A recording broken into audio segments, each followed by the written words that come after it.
السلام عليكم ورحمة الله وبركاته. ازيكم يا حبايبي، عاملين ايه؟ يا رب تكونوا بخير. ليفربول يا جماعة ضايع خالص في الدوري الانجليزي. طبعا احنا بنشجع ليفربول عشان محمد صلاح نجمنا المصري اللي بيلعب في صفوفه. طبعا لو ما كانش محمد صلاح كنت شجعت السيتي او ارسنال، لان ارسنال بصراحة فرقة قوية. ارتيتا خلاها فرقة قوية السنة دي، واحنا عارفين ان هو ارتيتا اما مسك ارسنال كان عنده خطة ان هو يوصلها تبقى فريق شبيه بمانشستر سيتي. خلي في علمكم اما ارتيتا كان مساعد لجوارديولا، كان ارتيتا هو اخطر من جوارديولا ساعة ما كان مساعد ليه مع مانشستر سيتي قبل ما يمسك مدير فني لارسنال. نيجي لكلوب. انت يا كلوب دلوقتي طالع بتعتذر للجماهير، بتعتذر على اساس ايه؟ يعني انا عاوز اعرف بتعتذر على اساس ايه؟ انت المفروض انت مدرب يبقى عندك الحل للفريق، مش احنا كجماهير. انت اخدت اول هدف، اول التاني قاعد بتتفرج على الماتش، مفيش اي حل، مفيش اي تبديلات، حتى تبديلاتك بطيئه جدا. الفريق التاني كان بيبدل اسرع منك، عنده حيويه، بيحاول يعمل حاجه في الملعب، كان مسيطر على المباراه. الفريق كله كان في الملوخيه. صلاح كان لوحده بيلعب لوحده وبرضك ما كانش حلو. صلاح نجمنا المصري واحنا بنشجع ليفربول عشانه، بس لازم نقول الحقيقه، صلاح ما كانش حلو. صلاح كان بيأدي 50%. صلاح لو لعب زي ما كان اول ما راح ليفربول كان زمان ليفربول في حته تانية. المفروض انت صلاح انت قائد للفريق، انت اللي تقود الفريق ان هو يفوز، يعمل حاجه، تعمل حيويه في الملعب، مش تبقى لوحدك انت في حته تانية، ونونز لوحده، والدفاع لوحده، وخط النص لوحده. الفرقه كلها بايظه والدفاع وحش جدا. جوميز ده افشل مدافع شفته في حياتي. ماتيب رحمه شويه عنه، يعني ماتيب برضك كنا بنقول مدافع مش كويس. من ساعة ما اتصاب اسمه ده فان دايك الدنيا بايظة. طب لحد امتى؟ هو اليسون الشباك بتاعته بقت عاملة زي ايه؟ زي الشوارع، رايحين جايين اي واحد بيحط كورة فيه. اليسون مش موجود في الماتش، لما يلعب الحارس التاني يحاول يلاقي مخرج، يجيب مدافعين، يجيب خط النص كله بسم الله ما شاء الله، عاوزين كرسي بعجل يعني. فيا رب يعني يحاول يعمل حاجة الدوري، لان احنا بقينا في المركز العاشر والدنيا بايظ خالص. يعني لو ما كسبناش ريال مدريد في دوري ابطال ووصلنا النهائي وحاولنا ناخد البطوله، السنه الجايه مش هنلعب دوري ابطال اوروبا. يقول لك صلاح هيمشي ومش عارف ايه. صلاح مش هيمشي. ما صلاح لو كان عاوز يمشي كان مشي من اول الموسم. وانا بصراحه انا كنت بقول للناس اللي حواليا يا ريت صلاح يمشي، لان خلاص صلاح مش هيأدي لليفربول اكتر من كده، وكلوب مش هيدي لليفربول اكتر من كده.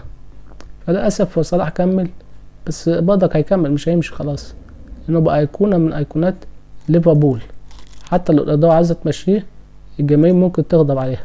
الاهلي بصراحه كان فاجئني.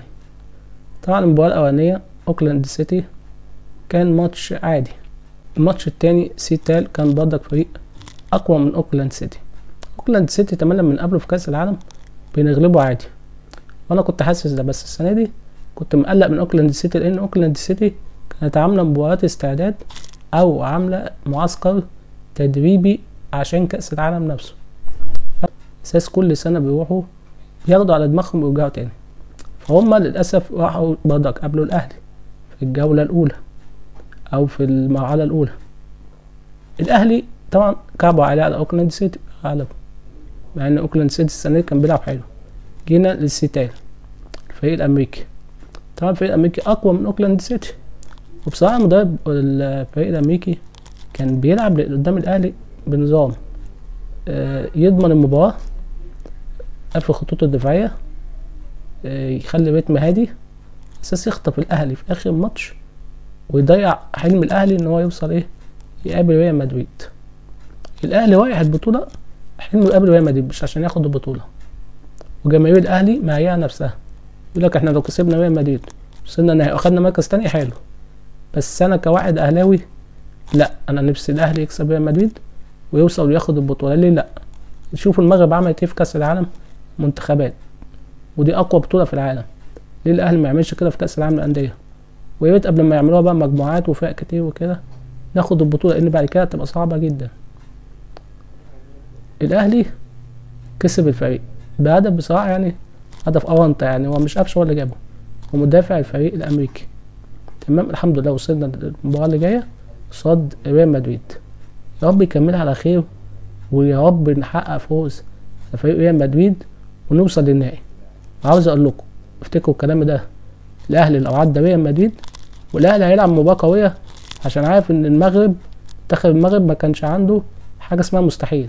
منتخب المغرب خلى عند اكترية الفرق واكترية المنتخبات مفيش حاجة اسمها مستحيل، البطولات كلها بقت قوية. الاهلي برضك عنده الحلم ده، مفيش حاجة اسمها مستحيل، وهيحاولوا يحققوا الفوز على على فريق ريال مدريد، لان المدرب الاهلي كولر عامل معسكر مغلق ما بيهزرش، فممكن يحقق ممكن. تكتس اللي هو التكتيك اللي هو بيعمله في الملعب رائع جدا، وابهرني في كاس العالم للانديه. انا الدوري عندي مش قوي تقييم، انا تقييم المدرب بطوله عالميه اللي هي دوري ابطال افريقيا، كاس العالم ده. بتعرف المدرب ده كويس ولا لا، مش من الدوري المصري. بقيت ما نحكمش على اي مدرب من الدوري المصري، لما يبقى الدوري قوي ويرجع جماهير بحاجه قويه جدا ساعتها نحكم على المدرب في الدوري المصري. طبعا ريال مدريد لو احنا كسبناهم ووصلنا المرحله بعد كده تبقى حاجه رائعه، وان شاء الله اسمعوا كلامي ده، لو عدينا ريال مدريد ان شاء الله هناخد كاس العالم للانديه. يا رب دعواتكم للفريق الاهلي، وياريت تكتبوها في كومنت ايه رايك، هل الاهلي هيعدي ريال مدريد ولا لا. ما تنساش الاشتراك ليصلك كل جديد. السلام عليكم ورحمه الله وبركاته.